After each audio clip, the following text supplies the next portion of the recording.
Monsieur le ministre, chers collègues et amis membres de l'AFJA, mesdames, messieurs, nous voici réunis pour la traditionnelle cérémonie annuelle de remise du Grand Prix du journalisme agricole et agroalimentaire de l'AFJA pour des sujets publiés ou diffusés en 2021.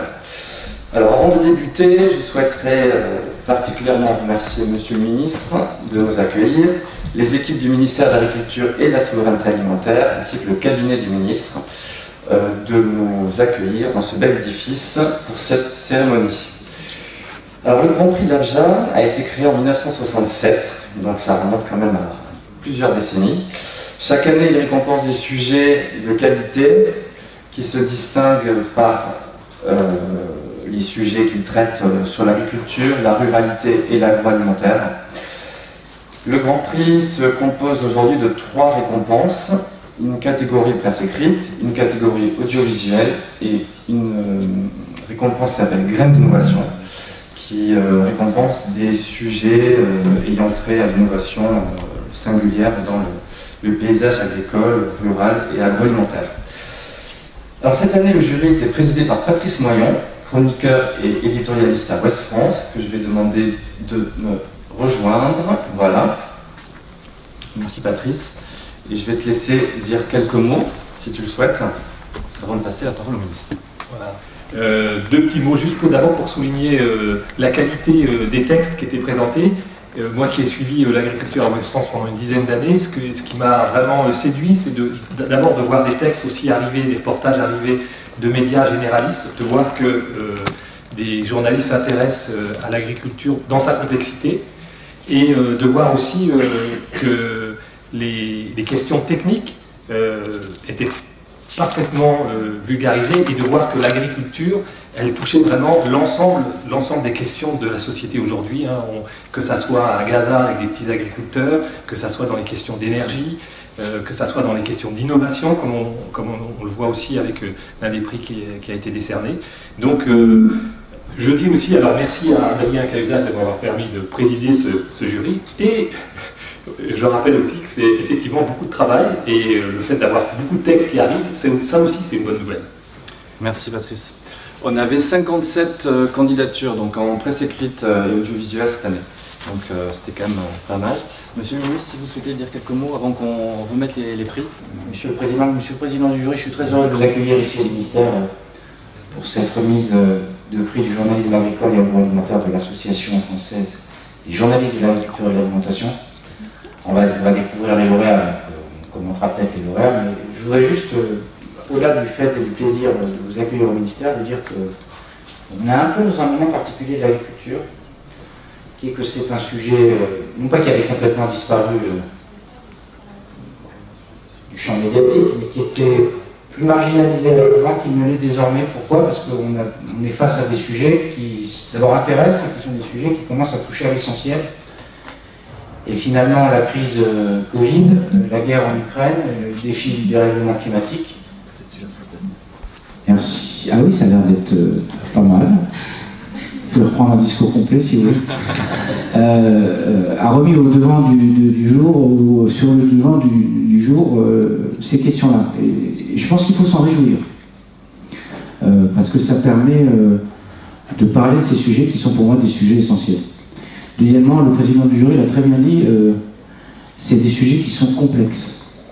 Et c'est pas parce qu'ils sont complexes qu'ils ne peuvent pas être décrits et essayer de faire en sorte ce que vous faites vous, ce que j'essaie de faire moi à ma place et vous à la vôtre, de décrire la complexité des choses et la complexité des solutions.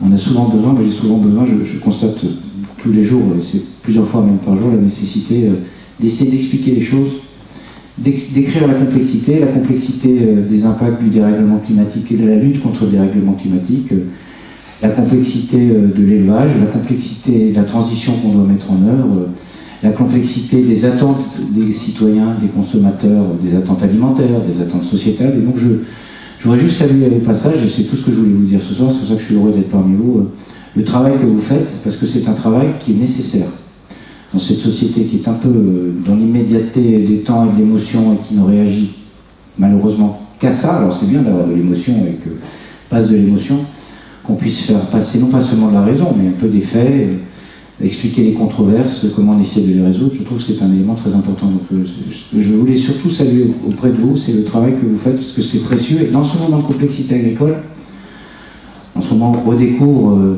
que l'alimentation peut être une arme, et une arme assez redoutable, et que ce n'est pas une question derrière nous que d'être en capacité de nourrir sa propre population, même si ce n'est pas le sujet d'actualité à court et moyen terme, mais ça n'est jamais un sujet derrière nous. Et donc je suis heureux que ce sujet, pour des mauvaises circonstances, mais quand même soit sur le devant de la scène, et je suis heureux d'être parmi vous pour saluer le travail que vous faites et saluer dans quelques instants, j'imagine, les lauréats qui auront été choisis sous l'égide du président du jury. Donc merci à tous et toutes du travail que vous faites, et je vous redonne la parole, j'imagine.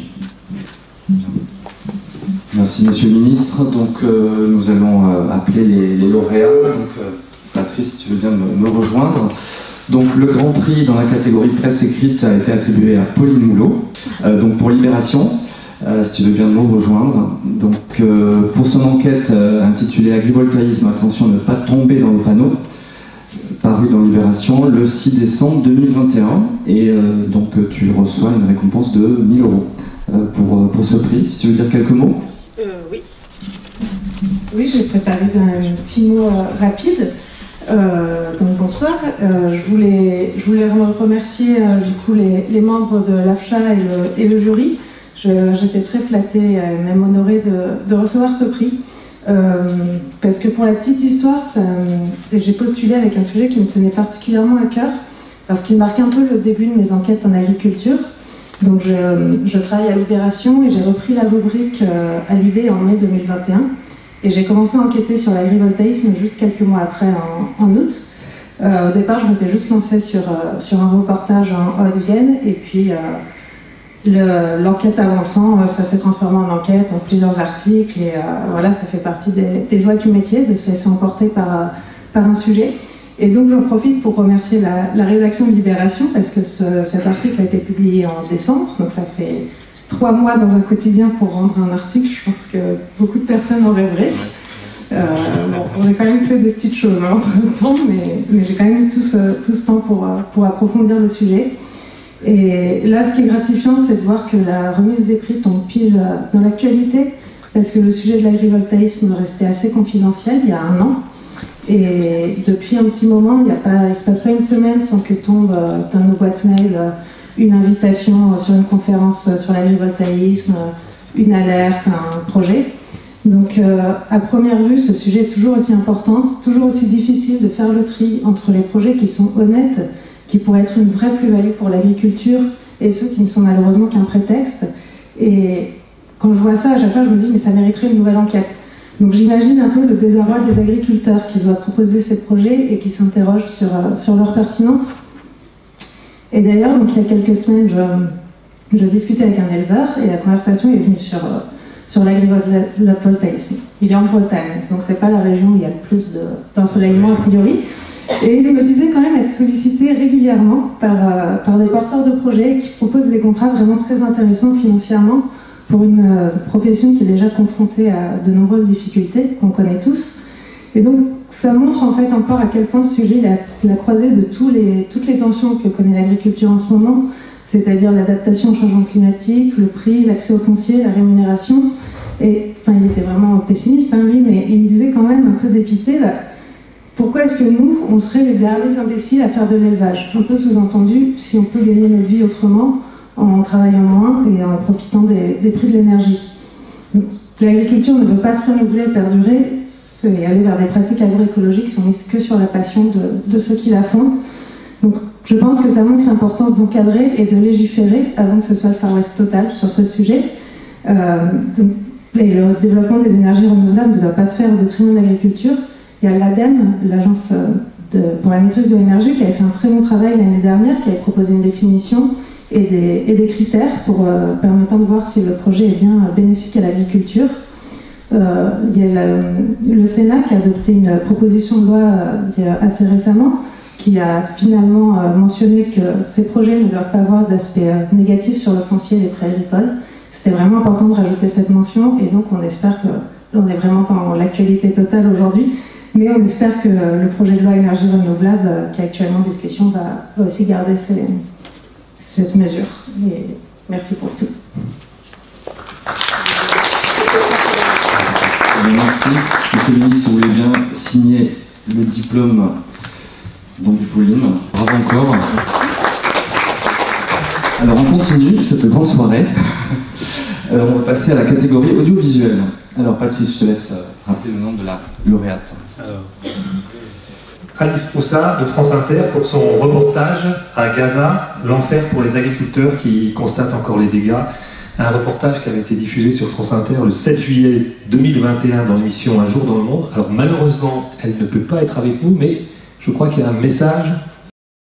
Bonsoir à toutes et à tous. Alors d'abord, je voudrais vraiment m'excuser de ne pas être avec vous ce soir, j'aurais adoré. Mais je voulais quand même en profiter pour dire un grand merci aux organisateurs du prix de l'AFJA, au jury. Je suis vraiment très touchée par ce prix. Et je voudrais aussi remercier France Inter aussi de m'avoir fait confiance pour ce reportage. Et puis, je voudrais aussi remercier principalement les Gazaouis qui ont bien voulu témoigner. Ayman Ramis, mon traducteur, Majed Rder, qui m'a aidé à rencontrer tous ces agriculteurs. C'est vraiment à eux que je dédie ce prix. Et plus encore, en fait, c'est avec eux que je le partage. Je voudrais dire un petit mot aussi du reportage. En fait, quand je suis allée à Gaza, les habitants venaient de subir 11 jours d'une guerre extrêmement difficile avec Israël en mai 2021, qui a fait 260 morts, dont 66 enfants côté palestinien. Et j'ai remarqué en fait que pendant cette guerre, pendant les 11 jours de bombardement, à chaque fois qu'on parlait de bombardement dans des terrains vides ou dans des zones non habitées, en fait c'était très souvent dans des champs agricoles. Alors beaucoup ne le savent même pas, mais oui, en fait à Gaza il y a des agriculteurs, il y a des champs, il y a des plantations, et donc c'était un sujet qui vraiment faisait sens à mes yeux, en fait, de raconter cette vie quotidienne des agriculteurs de Gaza après la guerre, de montrer en fait qu'après les 11 jours de guerre, tout ne revenait pas à la normale, tout ne reprenait pas comme avant. Là-bas, certains ont perdu une ferme, ont perdu une récolte entière à cause du manque d'eau, à cause des bombardements. D'autres avaient aussi perdu leurs légumes, en fait, qui avaient pourri à cause de la sécheresse, à cause de la guerre. Et puis, il y avait tous ceux aussi qui ne s'en sortaient pas, entre guillemets, qui subissaient de plein fouet justement toutes les restrictions économiques et la difficulté liée à l'exportation. Donc voilà, un grand merci encore d'avoir choisi le reportage et à très vite j'espère.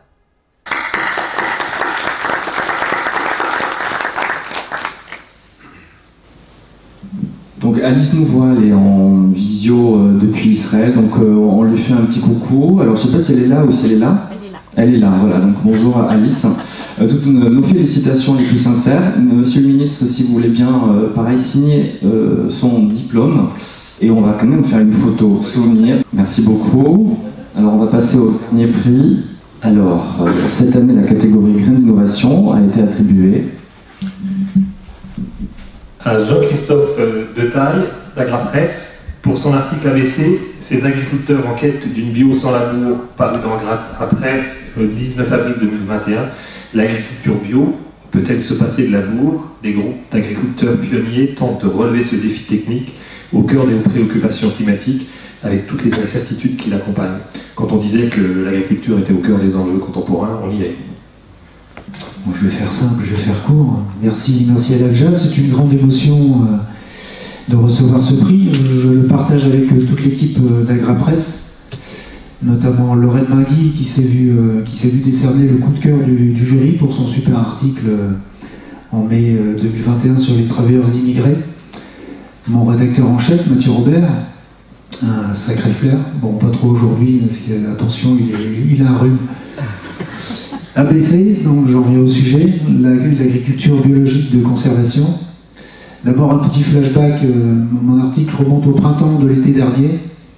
Alors souvenez-vous, on était tous confinés, une période pas toujours facile à vivre. Eh bien pour moi, l'ABC a été vivifiante. Cette enquête m'a fait connaître des gens passionnés, des agriculteurs qui bousculent les modèles, prennent des risques, arrivent à des résultats, parfois se ramassent une gamelle, mais ne baissent pas les bras. Alors maintenant que j'ai dit ça, si vous cherchez à savoir ce qu'est l'ABC, il faut un peu plus d'explications. J'ai vu qu'à l'entrée il y avait un cocktail, donc ce sera l'occasion. Pour définir l'agriculture biologique de conservation, un mot, Graal. Graal, c'est comme le nom d'un projet de recherche sur l'ABC qui mobilise des instituts, chambres d'agriculture, coopératives, aux dernières nouvelles, ils cherchent encore. Alors, chacun son Graal. Bon, personnellement, j'en ai un beau avec ce prix, mais je ne compte pas m'arrêter là. Merci à tous. Bravo Christophe. Et donc, dernier exercice, monsieur le ministre, vous voulez bien signer également son diplôme. Et puis, on va faire la photo. Voilà, merci Jean-Christophe, félicitations encore. Je crois qu'on va faire une dernière photo avec tous les lauréats. Retrouvez l'actualité de l'AFJA sur www.afja-asso.fr.